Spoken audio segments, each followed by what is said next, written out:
Tanya. Hey, my sister. Hey, girl, So welcome to good to see your beautiful I space. tell you, honestly, the opportunity for you and I to sit here together in the village is incredible and amazing, and I believe ordained. Yeah. If you're hearing this conversation, there is something for you to receive straight to your heart. Period. End of story. Because I'll tell you, and everybody probably has these people in your life. There's certain people that when you are so aligned to perfectly connect to, when it happens, it's combustion. It just is. It's not quantity, it's quality. And that's me for you, you for me, for sure, Tanya. Thank you for joining me. My pleasure. My pleasure. Thank you for having me. You know how much I love you, how much I admire you. I know Amen. this work is more than just professional. I Amen. know it's spiritual for you as well, for all of the folks you've Yes. undergirded as you've walked in purpose with proven but not perfect. So I count it an honor.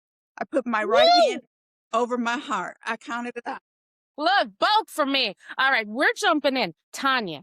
So, first of all, on top of being an inspired woman of God who I know also brings such purpose and intention to the words you speak, the moves you make, I know this. You have a brilliant business mind. And for so long in my career, and I'd be curious to know, kind of filing back to the beginning for you, there was this self inflicted requirement that I kept the two things separate Mhm. because I wasn't sure how to show up with both of them in tow overtly. Now what I mean, now I never dismissed my faith and my That's right. spirituality, never dismissed it, but I never felt like there was space to hold it up in the office as the banner that was with me every moment, right? There Yeah, might have yeah. been little facts, but it had to be subtle. Yes. So, is that something that you dealt with too? Because I believe that a lot of people wonder how to bring that level of authenticity, their spirituality, to the full being, to the full workspace. Did. I did because I was coming in learning the culture, right? And you learn the culture so you can figure out how our decisions made, right? And in that entry point as a new leader manager right out of college, my career started with Procter and Gamble in 1990, right? And so right out the gate, it was, how do I understand this culture that I'm in? So excited as a graduate of Marquette University, starting my first position with a All Fortune right, 500. Jesuit University, Loyola Yeah, here. yeah, as a a new entry level manager, I was so focused on understanding my job and my culture that I didn't bring my full identity. I think that's a lot of us, Tanya. That Like at that that moment, full we identity get it. came.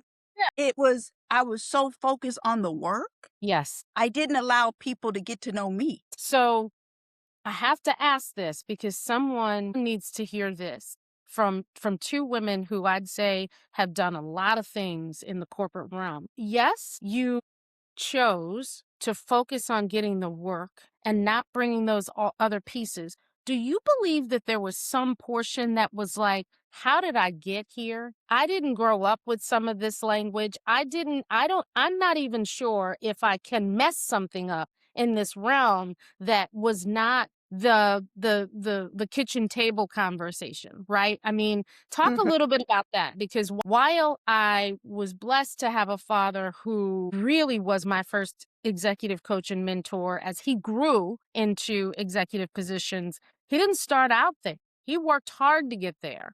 Yes. And that set the table in the home to have a language around stocks and bonds and finance. It was not yet understood that that needed to be passed down and made palatable and easily understood to the children at the table. Do you That's see what I right. mean? I So do. we learned by watching, not by the test being at the table. Yes. So I know for me, there was a little bit of, well, I honestly don't know how much I am supposed to show. Yes. I had an uncle, and he's still alive. God bless him. My Uncle Jerry. And my Uncle Jerry would tell me, TT, you can't be anybody but yourself. whether you're in the basement or the rooftop. Go ahead, Uncle So Jerry. be you. So he told me you were fearfully and wonderfully made. Be you. It's all right. It's all right. You know, I was competitive in high school. I played sports. I played fast pitch softball, and my uncle brought me sliding pads because in Wisconsin, you'd start playing fast pitch softball early spring. The ground was still hard and cold, right? Yes. Yeah, And he it's said, very hard and cold. I was affectionately his TT. So that was my nickname, TT. He said, TT, the way you play and the way you go at it, if we don't get you some sliding pads, you're gonna be mixed up by the time you're a grown woman, right? And so he gave me things to protect me, even in that fearlessness of There being you who go. I was. So when I got real clear on my identity, I'm okay with being a Yeah. Black woman. Yes. I'm okay with being maybe the only one in the room, Mm, but I'm enough because I was that part. fearfully and When did you wonderfully made. when did you connect that dot though? When? Like I what at what point? I I believe it was probably my first promotion Yeah. when one of my direct reports was a tenured rep. You know, I started with Procter and Gamble in customer business development. So that's a balance between sales and marketing within a given market space. In this case, it was North America. And I remember my team was all men. They were all white men. Yes. And one of them told my VP that they didn't need me to work with them, and then told me. And I said, okay, well, when I need to There's work a with you, boldness. yeah, it was old school. I said, well, when I need to work with you, so I'm clear you don't need to work with me. But when I need to work with you, I'll let you know. And in that, because you don't need me to work with you, you Yeah. know, I invested where the blessing that I brought, because I have a numbers mind. I can read an Mhm. annual report and dissect it. I can do a strategic map and understand why a particular customer was organized or making the decisions that they were. I could go cross functionally. I kind of was geeky about it. I Yeah, liked it. that's Like I rather liked it. You know, I still had to keep my cool points because I was raised in the 53206 zip code in Milwaukee, but I kind of liked it.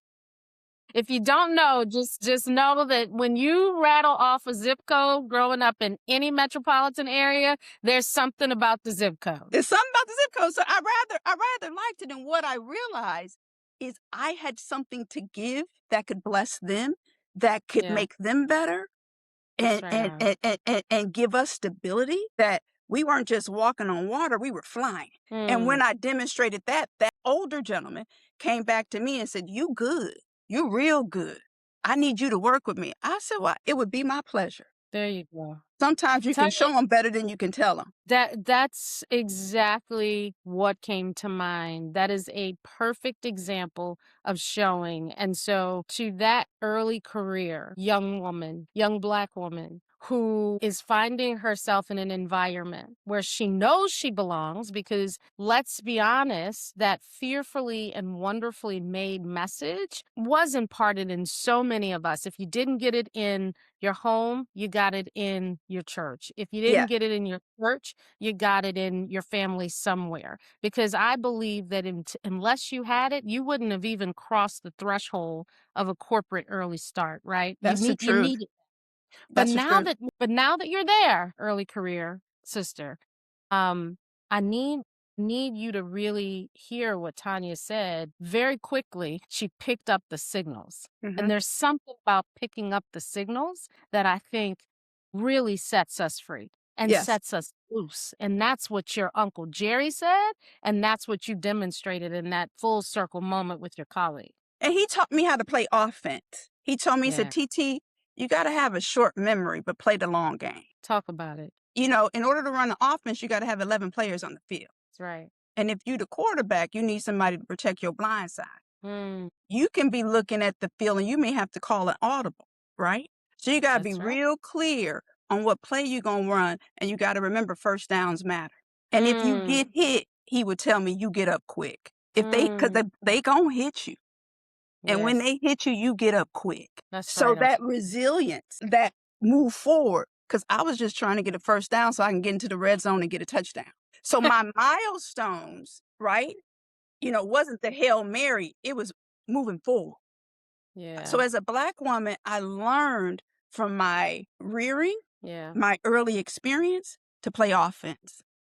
yes. But to make sure I had people around me that could Mhm. protect my blind side. Okay, so I'm gonna just say when you got to the place that you knew it was bigger than just you and you needed the blind side coverage, you had to be mid-management. Yeah, I was an associate director of customer business development and had Yeah. just taken on my first customer team. And the track at P&G is you could do general management within brand, but then also customer business development because customers were becoming just as big as brands. Yeah, that's right. And my first top customer team was Walgreens. So it's a team of Mm, 35 people cross functionally, all geared to win there. And my role was to deliver the C suite. mm, So the chief merchant, the CFO, the chief supply, the CEO. mhm. My job in the cross-functional team to the front end of the store to the back end of the store, because we had pharmaceutical, was to Yeah. deliver that customer team. And the president of our business said to me when I got promoted, because they did an advantage monitor study where they would benchmark how other suppliers were performing, kind of on that playground in the drug channel.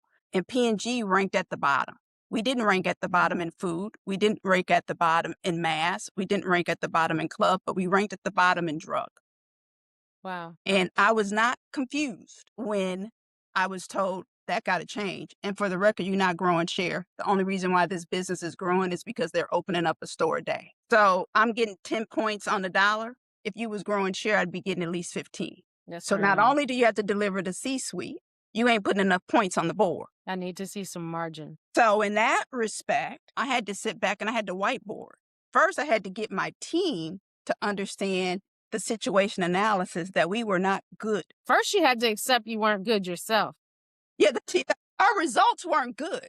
I'm Yeah, that's right. acquiring this team and our results on Yeah. how we determine or it's assessed if Yeah. we're winning, they weren't, Yes. That's it's not fantastic. good. We're not That's winning. I know y'all think y'all good, but we're not winning. And I don't want to lose. So when I did a situational analysis, if I had my right hand, then I had my mhm. true north because that was given to me. Yes. Where are we going to play? How are we going to win? What capabilities do we need? I said, we go into Walgreens and they hate seeing us coming. So the very first thing that I did was a CEO forum. I invited A.G. Lafley Mm. to Walgreens. That is a phenomenal business leader and mind in industry. So, just a subtle little drip. I invited A.G. Lafley, who, quite frankly, became not only the father of the era of growth at P&G, but also when you think about strategy and OKR and O's and R's, I mean, really just kind of set the pace for a lot of that thinking, as well as Jack Welch did in GE, thinking about quality, right? So that's fantastic. Okay, So go I ahead. I invite just him. need the chief seats to know. It's at the Hyatt in Deerfield, Illinois, right next to Walgreens headquarters. And it was David Bernauer, who's the CEO. It was Jeff Rain. He was the president at the time. It was Bob Crawl, who was the chief merchant. It was George Riedel, who was the EVP. It was myself, A.G. Lafley, Rob Steele, and my vice president at the time, Barb Hartman. And we were at a round table having lunch. And A.G. Lafley came in there very humbly as thank you for inviting me to have lunch. He left out of there like the CEO of Procter & Gamble. There you And go. from that moment, when we walked that one lonely store in Deerfield, Illinois, that was next to the headquarters, I had a one pager that was my strategic plan that would drive us from 600 million to $1 billion in 3 years because what I had now was alignment. There you go. I had it at the customer and I had it internally. So how did you get that? Bring us to the table. Bring us to the conversation. What was the conversation like? Kind of think about being in the room when it happens, right? So a lot of people listening have seen success, but some are sort of wondering, okay, you're going from 600 million to $1 billion. Mm-hmm. You're at a pivotal point in relationship development and running this as a customer business unit. You have this table of all tables pulled together, right? What was your offensive plays then? How did you get them to hear your voice among the voices and to receive the guidance that you were placing on the table? I know that somebody's curious about this. We created a value proposition more than just price. So I also went in and understood how Walgreens made decisions. They made decisions by measuring profit for every 10K, profit for every 10,000 shoppers that came in the Okay. store. Okay. Our go-to-market approach at P&G had always been big box, not small box. Hmm. When I told you that I'm kind of geeky on some things, I went and spent time in Walgreens distribution center to try to understand why our cost at P&G was higher than the cost of my competitor. Imagine that. Put a pin in that. Actually going to the field to do the homework. There you go. So All the when I drip. went there, I could see that they had multiple touches on our product to put it in a tote.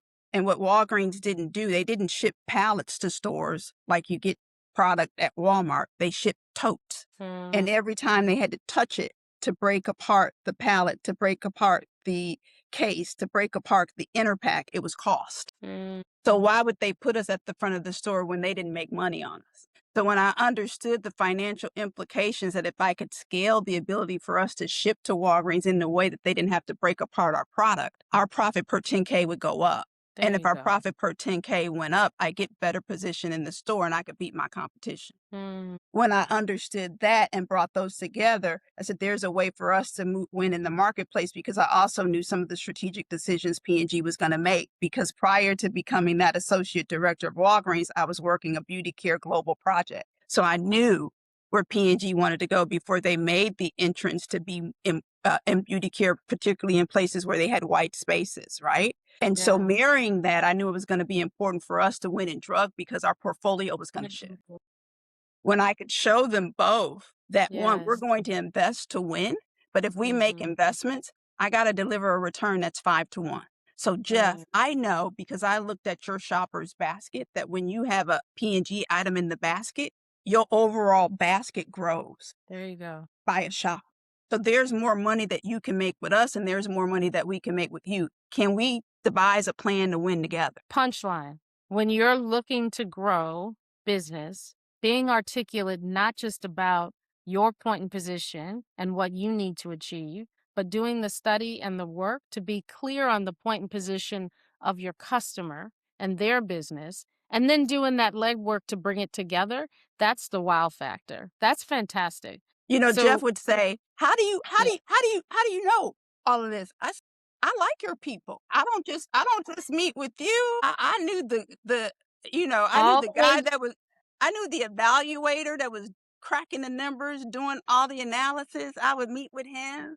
His name was Doug Egan. I Mm, understood when they were making category decisions, what was driving it.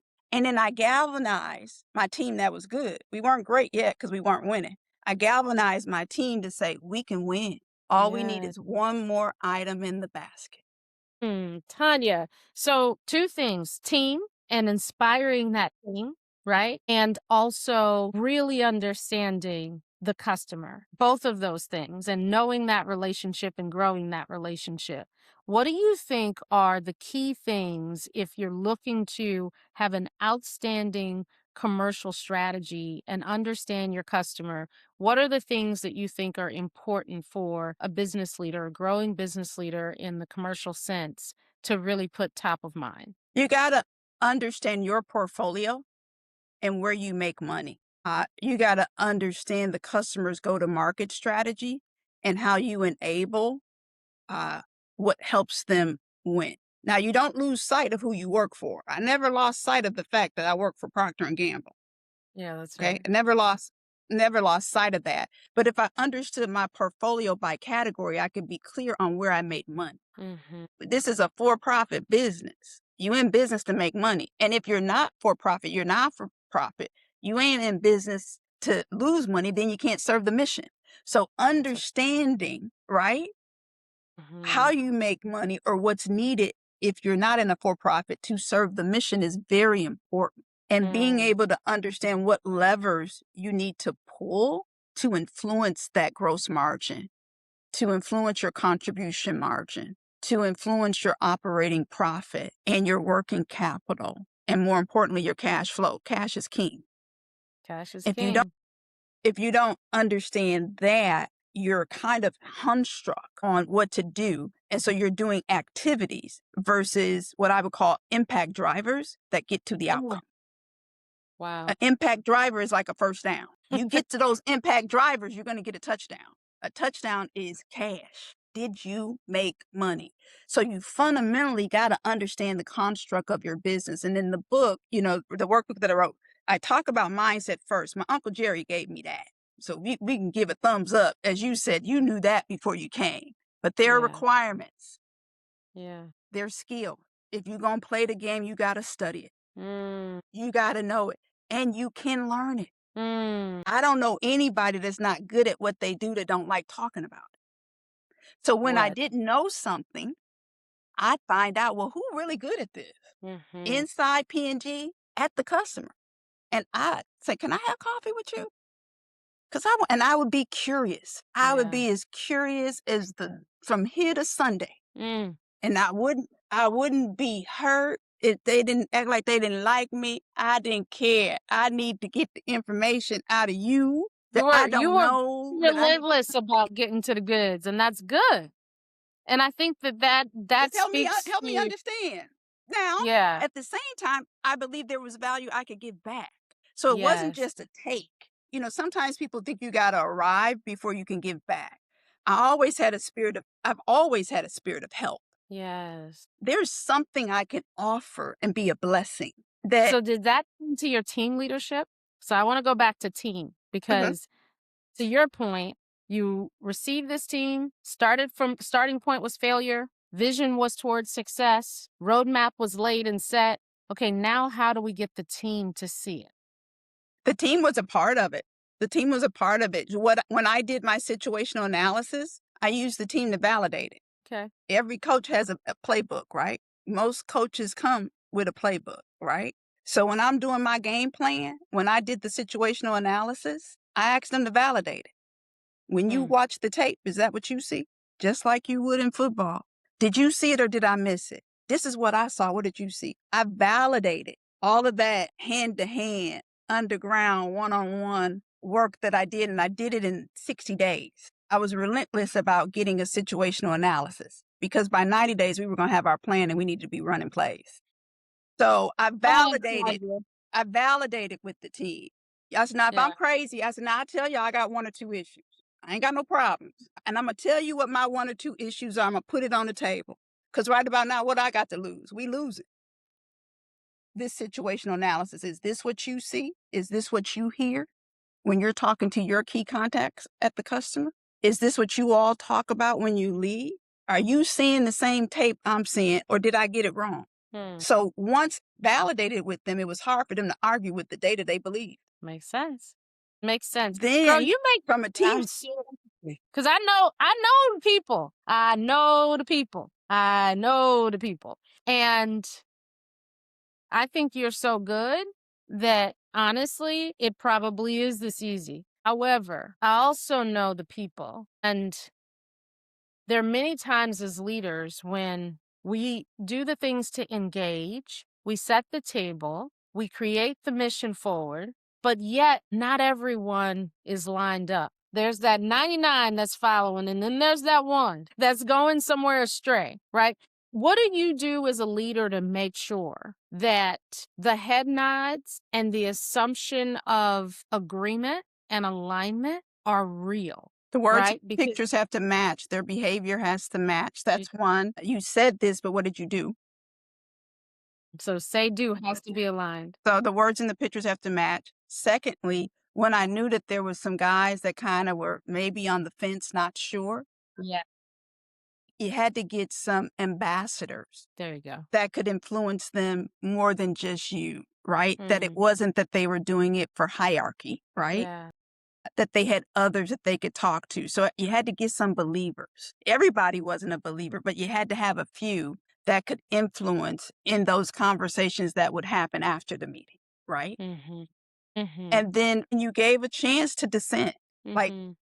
right, when we in this room, Yes, we can dissent, but when we leave this room, I got a low tolerance for discord. that's right. And I made that very clear as that's one of my issues. Now, we Mm, don't ha- we can we don't we won't agree on everything. yeah.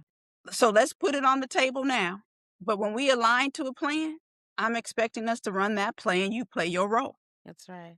If I find out you didn't, and I used to always say my door is open.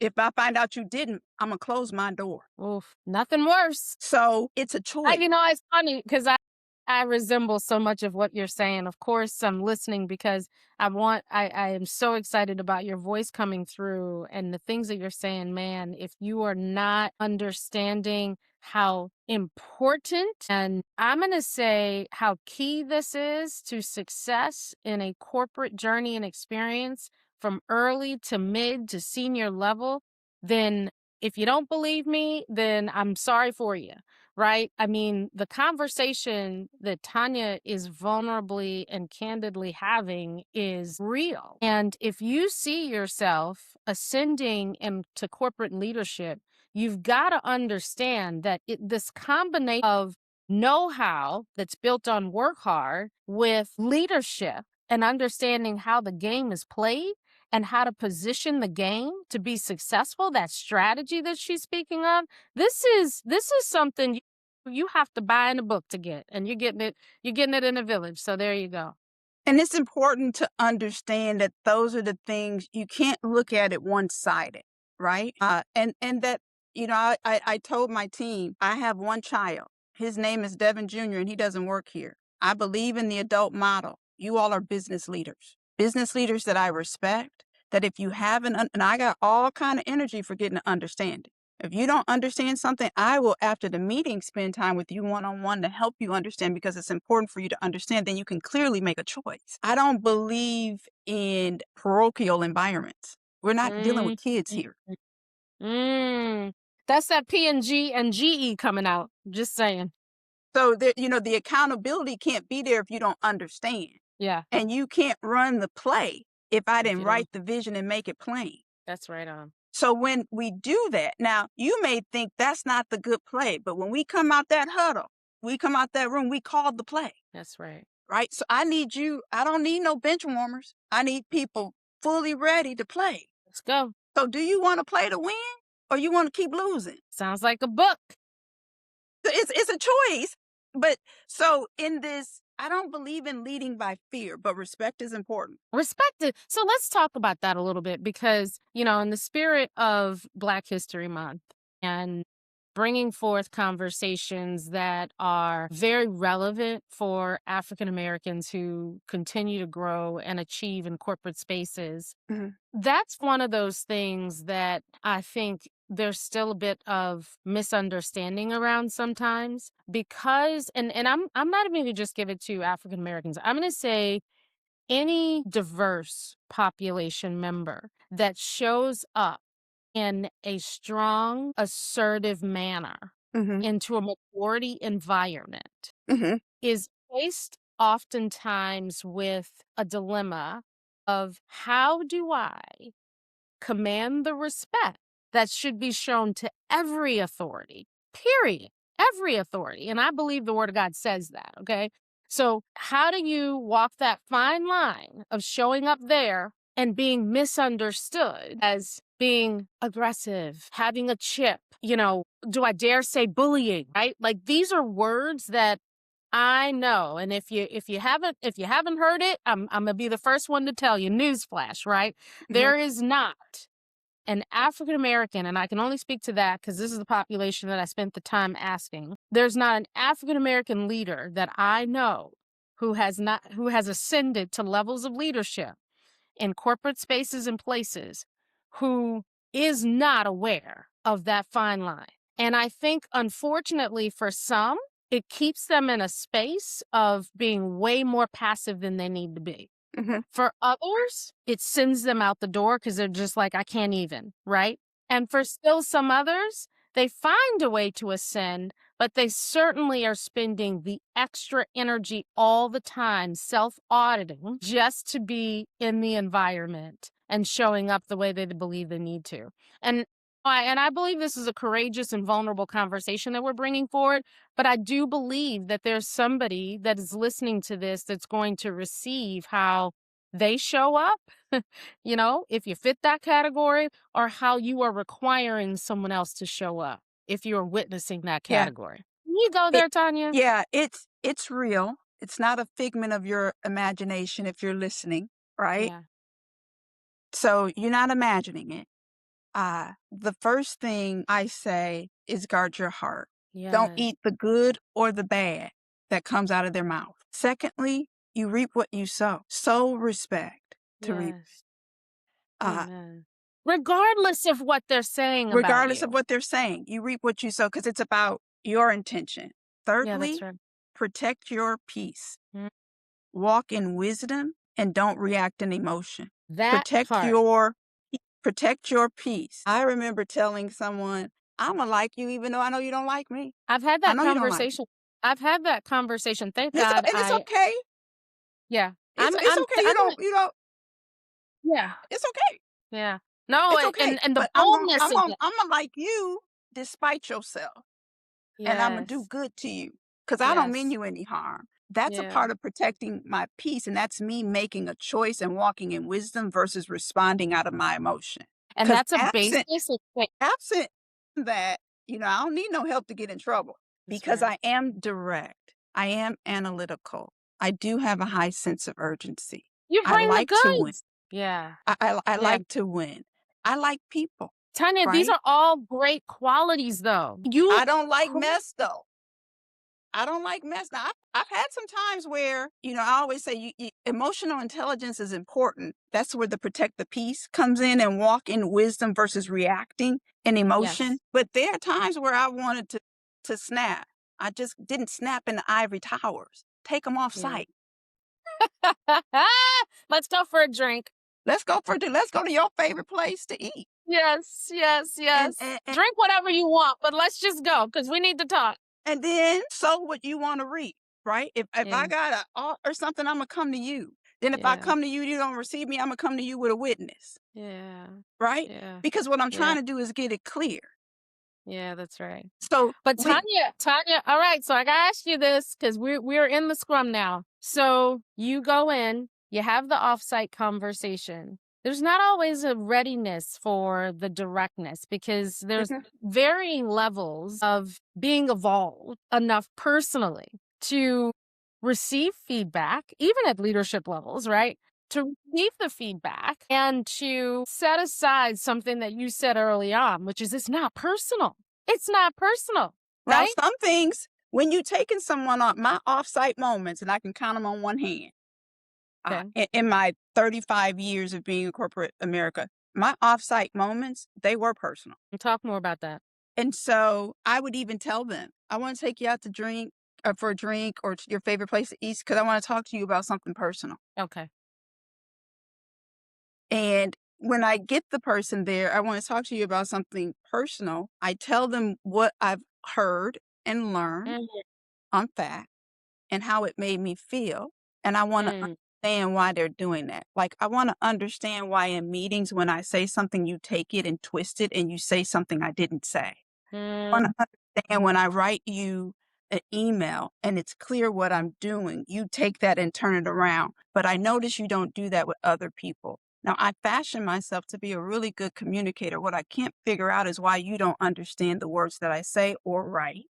Now mm. you've done it and it's it's concerning to me such that I wanted to come to you directly to talk about it. Can you help me understand how I can better communicate with you that you don't twist what I'm saying and say something I didn't say? And Wow. then I pause. How's So I'm not and going to so take you off. I'm not going to yeah, take you off site and act like I unless don't it's have an issue personal. Unless it's personal. Okay. I hear you. unless it's I hear you. personal. Mhm. I'm not Okay. playing politics. I'm navigating it. It's a Ooh. difference. I'm not Ooh. playing Okay. politics. I'm I'm not navigating. I'm not playing playing. politics. I'm navigating it. I'm Okay. navigating it. Yeah. Now, so when I only got one Well, hand up. tell us the punchline. How has that worked for you? It's Because worked for I'll me be because honest, it's I helped go to me whole protect my different peace. examples. I think that would have not gone well for me. It understand that I've been delivered from insecurity. Mm, I'm not walking in that anymore. I did early on in my career. mhm.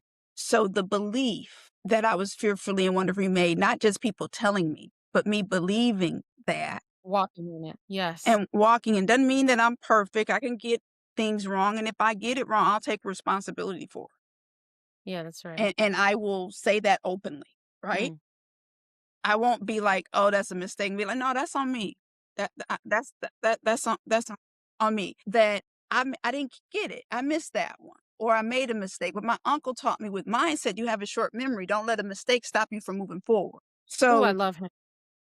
I'm not perfect, but I'm not insecure anymore, Yeah, that's right on. and I don't want to do anything. See, I'm not looking. But other people are. So this is where I'm trying to unpack this because yes, check all the things. But the check isn't a check. It's a mental state of Yeah. no matter what, this is who I am.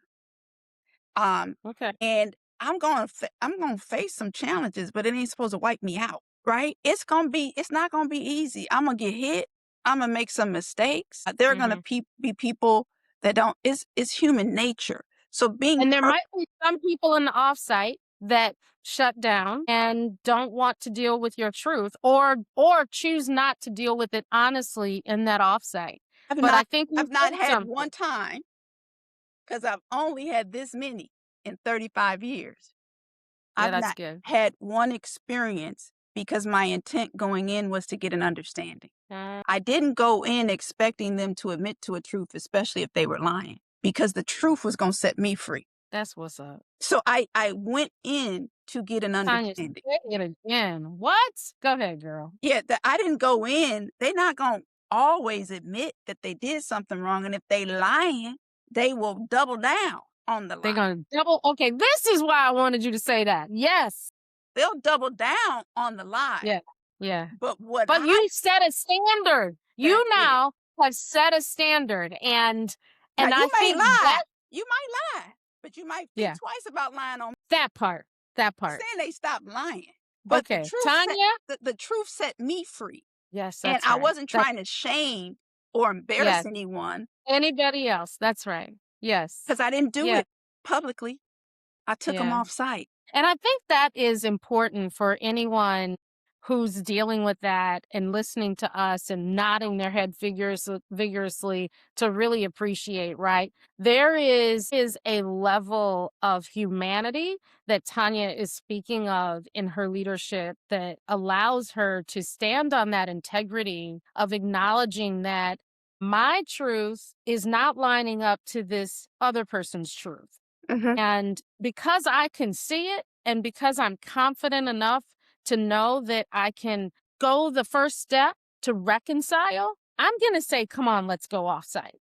But I also think what I glean from what you said, and it's so important for us not to miss, all of us not to miss, is that when you show up, you're showing up again with that integrity, but you're also showing up with that honesty. Mhm. That what happens in that discussion is not about shame, it's about convening, converging, You know, it is. telling the truth. What I learned is when you have that offsite, it's not a judge and jury. Nobody's gonna come and say you're wrong. It's more of like an arbitration That's right. Love where it. you're Yes. you're coming to. That's different than it's not gonna be no judge. It's not gonna be no jury that's gonna point them out like a hound dog and say you're Yeah, wrong.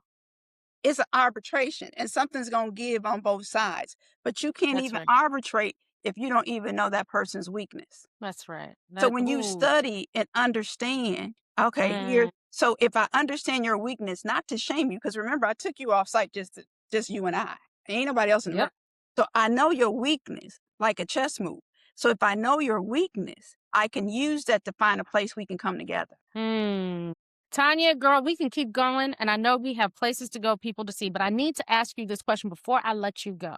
When Yes, I ma'am. say the words should do versus called to, Mhm. should versus called, what comes up for you? Should do may be my responsibility, something that was assigned to me that I committed to, a principal matter, Yeah. right, of cause and effect. So I should do this. Yeah. Call to is whether I got one penny for it, whether you even said thank you, whether you even Mm, knew I did it. mm, You may never know. So when I talk to you about that exchange of me coming in and my first, director level role at Walgreens, in that mhm. whole experience, Bob Crawl looked at me after that whole thing happened. He said, "How did P&G get you?" What I should do was having that CEO form. What I was Mhm. called to do was be an example. Woo! And what I said to him is, I was recruited as an inroads intern. Yeah. He said, "A what?" I said, "An inroads intern." It was started here in Chicago in 1970 by Father Frank Carr. It's about business and engineering and putting talented minority youth in corporate America. I did internships. I did an internship with P&G. I was converted as a full-time hire. And Walgreens was in Chicago's backyard. They had 3 interns. They went Yes. from 3 to 100. See, that's what I was called to do. So when I brought Yeah. in Mercedes Lytle, who was the COO of Inroads, to introduce her, and Bob Yeah. Crawl became the champion that says, "We're going to get talented Yeah. minority youth." Yes. They went from 3 to 100. There you go. So that's what Wow. I was That's called a to. calling. That's a calling. And it's bigger than so the should do is I should do that. It's a responsibility. But man, when you get to a place when you clearly understand what you're called to do, life takes on a whole different meaning. Even in those spaces and places where you might deal with the tough situation, all the things, there is the responsibility that comes with call to. Called to. Man, Because someone opened a door for me to be an yeah, Inroads intern that I never met. yes. That I never met, right? Someone made that influence, that entrance with Procter& and Gamble to be a part of the program that I never met. And then that gave me an opportunity to be hired. So call to is whether you ever know me, you're going to be blessed because I was called to do this. The blessing is walking in the calling. That's because God is going to bless me because I want him to be See, glorified. So when it's about his calling, it's about God being glorified. About God being now he can be glorified in the should too as well, because those that are diligent about their business go before kings. that's right. But the call to is all about God getting the glory. That's right on. Tanya, girl, I knew that this was going to be a rich conversation that was going to take a journey between, quite frankly, business, leadership, network, and even self care. Because I believe when you talk about understanding should to and call to, that is taking care of yourself and taking care of your personal business Yeah. and legacy. That's why I said You are protect your peace. protect your peace, girl. That's what I'm Protect talking about. You pulled it all together. Look, protect your there is a book. There's a book that you've penned yeah. that folks can go to Amazon right now to purchase. I'm going to actually drop a link in the show notes. But go ahead and tell us the title of the book. And I believe it's a workbook. It's a So if workbook. you, It's oh, a excellent. It's a it's intentional. So it's Grace Moves Inner Yes. Court Workbook. It's a marketplace guide for women, but it'll bless the men too. Yes, it will. In the workplace. And it's based on 7 practical insights.